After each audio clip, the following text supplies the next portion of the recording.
Hello everyone and welcome back to the channel. This is an ND filter. It's sunglasses for your Caddx Turtle. ND filters have been used for a long time, especially when using a GoPro. But what's new is now we have them for micro-friendly sizes in our Caddx Turtle. If you've got some vibrations or some wavy lines in your footage, this little guy just may stabilize that footage right up. Here's a quick peek at the construction. You could probably see there's a little bit of probably a specialized foam down in here. And it's a real thin ridge of it, and obviously it's got 15 millimeters printed right on it. If I got that covered up, oh, sorry, it's on the label over here. So these are not made for our super micro lenses that we see on a lot of these. See how this lens is real thin or narrow? Let me get that a focus. There we go.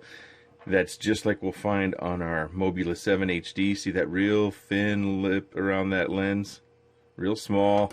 You might be able to fashion a 3D printed, get 2 extra millimeters or 1 extra millimeter around your lens by just 3D printing a ring or something of that nature. But you can definitely make it work the way I did. Of course, in post or editing, you might need to zoom in your footage just a touch in order to omit the mistake that I made. Also, something else to be aware of is in order to be able to get it on the lens, we have to have room around the lens. So if you have an installation like this where it's pretty much up to the edge, you may have to carve that out, or in the case of the Bushido, we have this second set of mounting holes. We can move that forward. That might just give us enough clearance. Of course, that is exposing your lens, and in this case, an ND filter to some sort of impact if you were to have a crash.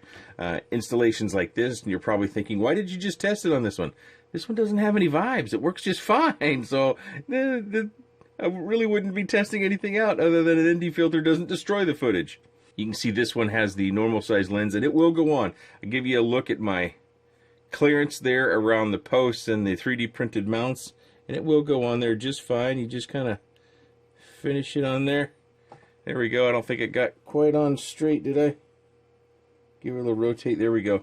Now it's definitely on. We got our sunglasses for our turtle on there. So in installations like this, it will fit, but when you have much tighter gaps around your lenses, like with the Mobula 7 or other various micros, they bringing this lens protection in so close that there's just no way. So you'd have to either carve this out or move the camera forward, depending upon which way you want to go. But that's one precaution. Now, of course, in other cases where we see them in GoPros, they're just a thin piece and they just stick right on the GoPro lens.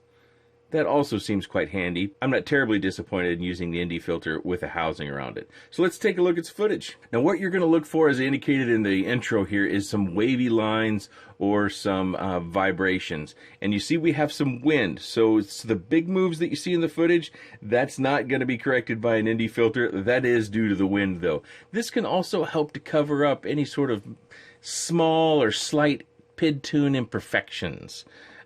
It won't correct the big ones, but a little one.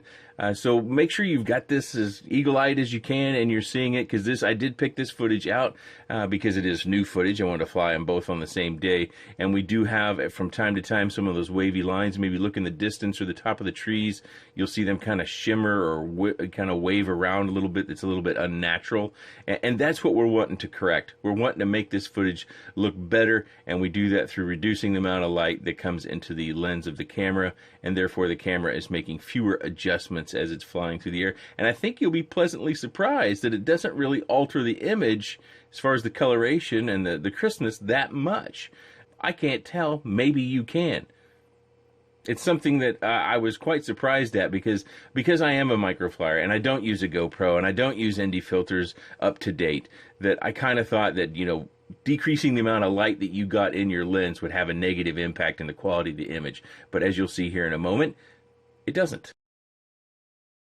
All right, I go ahead and, like the last video, I show myself sticking this on, and I'm using a bit of blue tack to stick a little bit on the top and on the bottom, and you see I've got a little bit of that ND filter housing. It's going to be showing up on the right-hand side of the screen, and that's a disappointment, but you know what? I'm not perfect, and this is imperfect testing by sure, but this is just an example of what you can do for a few dollars to improve the footage of your HD or near HD flight footage if you were to have a Caddx Turtle. Eventually, I do get it on and secured. I put one piece on the top and kind of squish it and flatten it out, and I put another piece on the bottom and set the quad down, and we're going to go for another fly. Now remember, same day, within minutes of the last flight you saw, so the wind should, even though that tree is not hardly moving, the wind comes and goes. And so when I set it down, The wind looks a little bit like it's just gone away or it's a new day, but it is not. We have the same environment. It's within moments of the previous footage. So we're going to go ahead and take off. This kind of brought to light how it did improve the footage. It was, in my opinion, in my poor vision, it was a dramatic improvement. And I think that this is something that we should see included with just about all the Caddx or any of these HD type lenses and boards that we're going to be sticking inside our quads. Probably should just come with one of these. I think we might even pay a little bit more if they were to just give us one or two. I would like to see us do two, but give us one of each and make us a little bit happier customers. But otherwise, at this point, we just have to buy them where they're not giving them away for free. I do see that the price does vary. It depends on which one you buy. So you may find it only costs you $5, but the other selections on the ND filters may end up charging you $10. So that's something else to consider. They do ship out of the U.S. if you order in the U.S., but you get various places online you can find these. I'm sure you can find them from Banggood. I'm sure RaceDayQuads. I'm sure PyroFlip, RotorGeeks, Rotor Village, Good Venture Drones, all those stores that we all shop at and love. I'm sure they're probably carrying this, and if they are, I'll put a link down in the video description to where you can pick one up if you choose to increase, in my opinion, the quality of the flight footage from the Caddx Turtle. I should add a bit of clarity. The N8 lens is for cloudy days, and the N16 is for sunny days. So in this case, I am only testing the N16 lens because, in my opinion, this is a pretty sunny day. Also, it does say on the website, even though I previously talked about how those lenses were different sizes, they're saying on the website that if you've got a Mobula 7 HD that you're supposed to choose the 14mm size. My measurements indicate that it's less than 13 millimeters in lens size. Maybe the 14 millimeters is the outer perimeter, and then with the foam or whatever they have adhering to the inside, it comes down to what we need it to. I don't know. I would say you probably should follow what they say on their website if you do want to have one of those thin lens Caddx Turtles.